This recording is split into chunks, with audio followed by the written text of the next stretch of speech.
వాళ్ళు హామీలు ఇచ్చినప్పుడు కేంద్ర ప్రభుత్వ నిధులతో కలిపి హామీలు ఇచ్చినారా? ఫస్ట్ ఆ క్లారిటీ ఇవ్వాలా.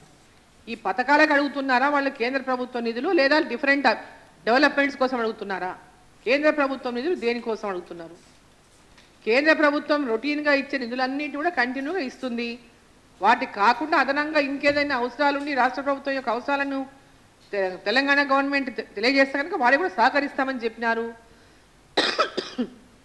పాలమూరు రంగారెడ్డికి జాతీయ హోదా కావాలని చెప్పి కేంద్రంలో పోయి అడిగినారు. దానికి కూడా సానుకూలంగా స్పందించింది కేంద్ర ప్రభుత్వం.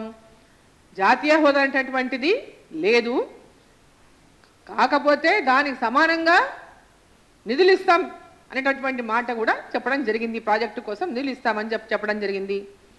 పూర్తిగా తెలంగాణ అభివృద్ధి కోసం కేంద్ర ప్రభుత్వం కూడా సహకరిస్తామని చెప్పినారు. అప్పుడు కూడా సహకరించారు.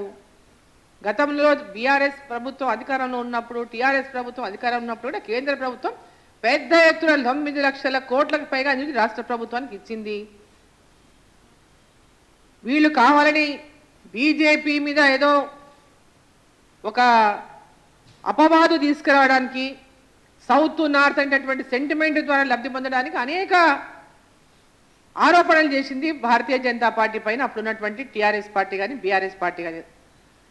ఈరోజు కాంగ్రెస్ పార్టీ కూడా కేంద్ర ప్రభుత్వంలో గతంలో వాళ్ళు ఉన్నారు, రాష్ట్రంలో అధికారంలో ఉన్నారు. గతంలో చూసుకుంటే కేంద్ర ప్రభుత్వం రాష్ట్ర ప్రభుత్వం నిధులతోనే డెవలప్మెంట్ అనేది కలిసి ఆ స్కీమ్లకు కలిసి చేస్తే ముందుకెళ్తాయి. ఇక్కడ కేంద్ర ప్రభుత్వానికి పేరు వస్తుంది కాబట్టి ఆ స్కీమ్లో పేరు మారుస్తాం, ఆ రూటు మారుస్తాం అన్నప్పుడే ప్రాబ్లం వస్తుంది. వాళ్ళు రూట్లు మార్చుకొని పేర్లు మార్చుకొని కేంద్రం ఇస్తలేదనేటటువంటి బ్లేమ్ గేమ్ గత ప్రభుత్వం ఆడింది.